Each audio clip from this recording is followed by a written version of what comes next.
Today, my topic is coherent scattering of neutrons by protons. Now, before discussing this topic or starting this topic, I would like to revisit all the topics or subtopics which we have already studied or discussed regarding the nature of nuclear force or characteristics of nuclear force. Nuclear force की characteristic को जानने के लिए दो तरीके हैं। एक तो है न्यूक्लियस की बाउंड स्टेट को डिस्कस करना और दूसरा है nucleon scattering.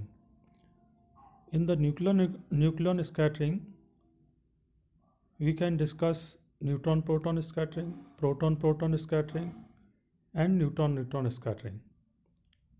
Again, in all these three cases, we can classify scattering into low energy scattering and high energy scattering.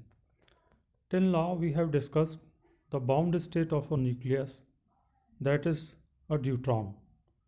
We have studied deuteron and obtained certain results from the study of the deuteron. Now, after deuteron, we have already discussed neutron-proton scattering below 10 MeV, that is low energy neutron-proton scattering. Till now, we assumed that the scattering of neutrons by protons is in the condition when protons can be assumed to be free inside the nuclei. But if the protons are bound in the atoms or molecules, then what will happen if the neutrons are bombarded on the target?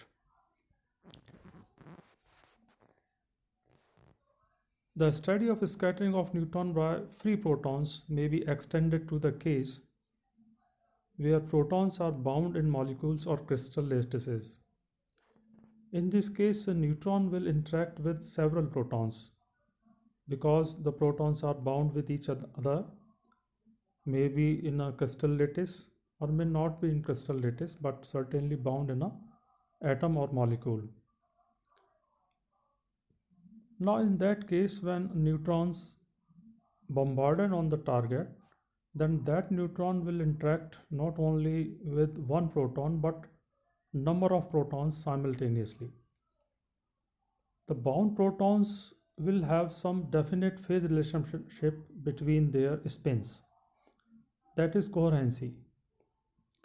So the bound protons will have certain coherency because of their because of the spin orientations, and the neutrons scattered by such protons shall therefore be expected to show some interference effect in the scattered beam, and therefore the distribution of scattered particles will no longer be isotropic.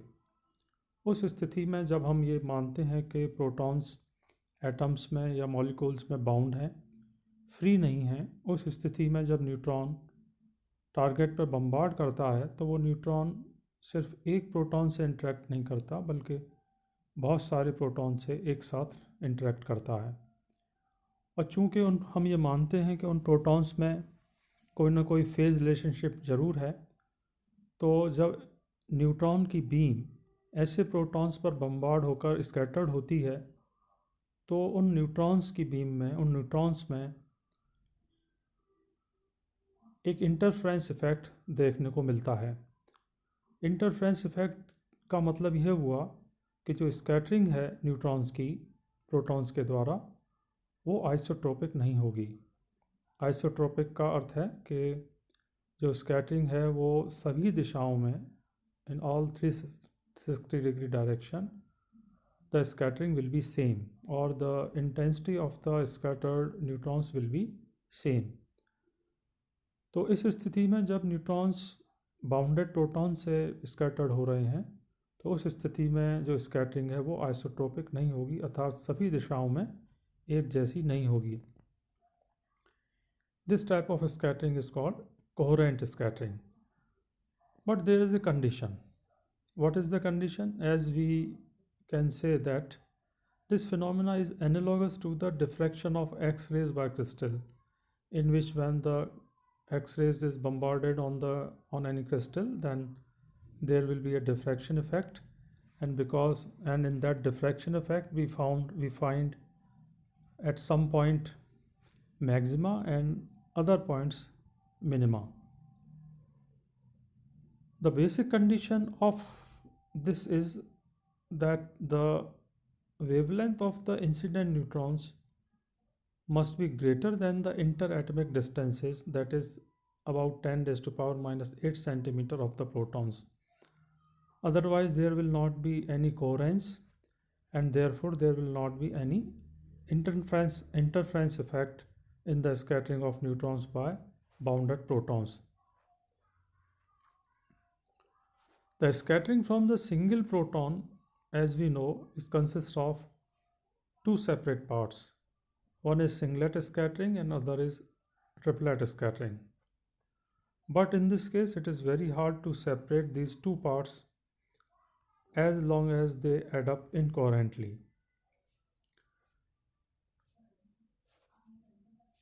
Since protons are naturally separated by distances of the order of 10 raised to the power minus 8 centimeter, we do not get appreciable interference effects for any but very slowest neutrons, that is considerably below thermal energies. So the energy of neutrons will would be such that their wavelength will have value greater than the interatomic distances of the protons within any atom or molecule. Now let us discuss its mathematical part. Mathematical part means we would like to derive the relation for scattering cross section for the scattering of neutrons by the bounded protons. We know that the scattered wave function for an S wave, because the S wave scattering is predominant in low energy scattering. So in that case, sigma Sc is equal to e raised to power I k modulus of vector r multiplied by e raised to power 2 iota delta minus 1 divided by 2 iota k modulus of r vector. This topic I have discussed from Roy and Nigam book, and this equation is from equation number 2nd B 12 in that book. Now let the different scattering centers be at R1, R2, R3, up to Rn. Scattering centers means different protons within an atom or molecule. So, and the position vectors of these protons within a molecule are, suppose, vector R1, vector R2, vector R3, or and the vector Rn, and the corresponding phase shift be, suppose, delta.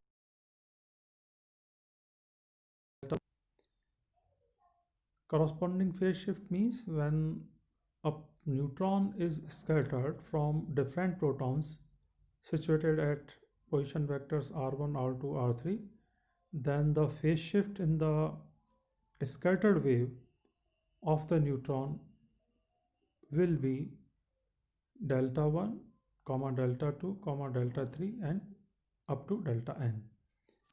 Now, if the incident plane wave is represented by e raised to power ikz falls upon all these scattering centers, then each scatterer contributes its own scattered wave.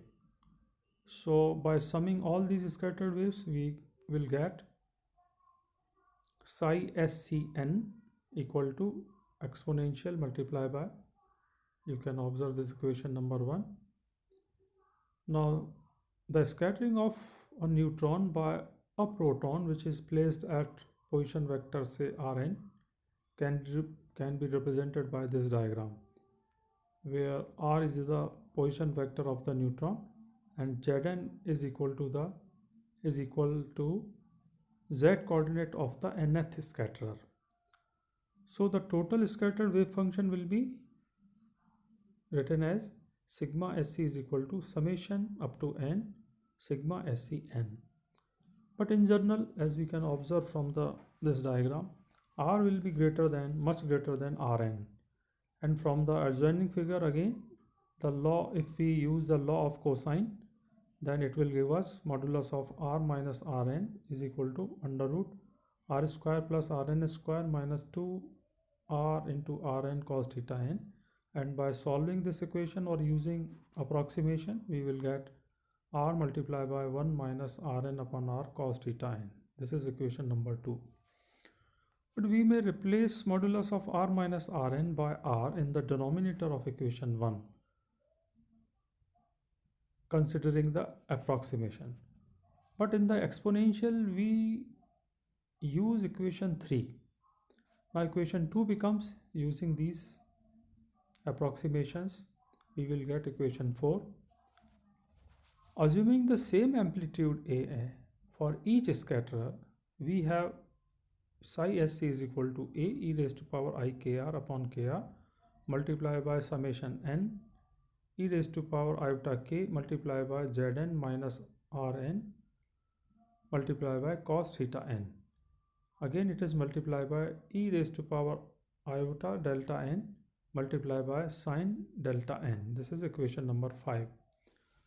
Now the intensity of the scattered beam per unit area is, we can take modulus of psi sc square, and this will be equal to modulus of a square upon k square r square multiplied by summation n e raised to power I phi n multiplied by e raised to power iota delta n multiplied by sine delta n modulus closed whole square. Equation number 6, where phi n, we have assumed phi n is equal to k multiplied by zn minus rn cos theta n. Equation 6 can be reformulated as, after intensive calculation, we will get equation number 8. In this equation 8, the second term has about as many positive terms as negative for incoherent scattering. Incoherent scattering means for the Newton wavelength smaller than the amplitude of the thermal motion of the scattered center.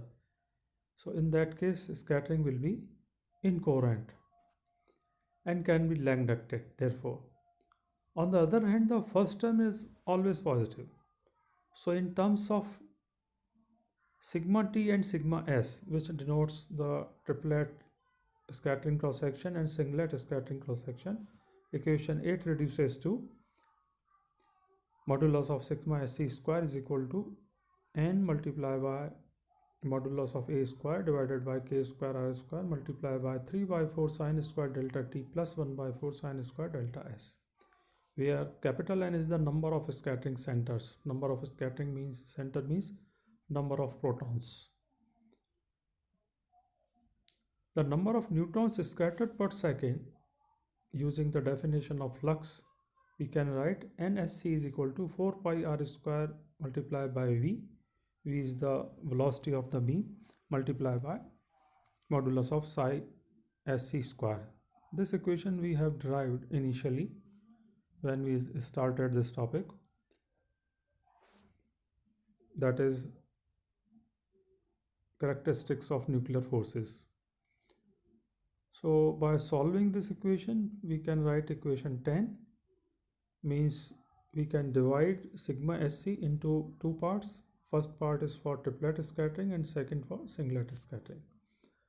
So the scattering cross section now becomes sigma sc is equal to, by putting the value of nsc, nsc upon incident flux multiplied by n, this will be equal to nsc upon vn. And if we solve this, we will get scattering cross section as 4 pi modulus of a square upon k square multiplied by 3 by 4 sine square delta t plus 1 by 4 sine square delta s. Now in this equation, modulus of a square is the additional term. Additional term, I mean, this is a term which we find which we don't find in the equation when neutrons are bombarded, neutrons are scattered with free protons. तो जब neutrons free protons से scattered होते हैं उस case में जो scattering cross section की equation हमें मिलती है, उस इक्वेशन में जो एडिशनल टर्म आई है उस केस के लिए जिसमें न्यूट्रॉन्स स्कैटर्ड होते हैं बाउंडेड प्रोटॉन से, वो है मॉडुलस ऑफ ए स्क्वायर. तो the constant A square involves the binding factor which is basically a measure of the this is a measure how rigidly the proton scatter is bound to the molecule or crystal. So if we are able to find the value of modulus a square, it means we will be able to find how rigidly the protons are bound in the molecule. It is of the order of unity and is exactly unity for a free proton. As I have discussed earlier कि अगर किसी free proton से neutron scattered होते हैं तो उस case में modulus of a square की वैल्यू 1 होगी, और इस स्थिति में जो स्कैटरिंग क्रॉस सेक्शन की इक्वेशन है वो वही होगी जो न्यूट्रॉन की एक फ्री प्रोटॉन के स्कैटरिंग के साथ होती है. For coherent scattering the neutron wavelength must be greater than 10⁻⁻8 centimeter. That is this is the interatomic distance, so that its energy E must be less than or equal to 0.082 electron volt. Certainly delta n is small in this very low energy region, and so equation limit k tends to 0, 1 minus sine delta upon k, which will be equal to A, will give us minus an. That is equation number 13, and using this relation we can write the scattering cross section as modulus of psi sc square is equal to modulus of a square upon r square modulus of summation e raised to power I phi n multiplied by a n whole square. That's all.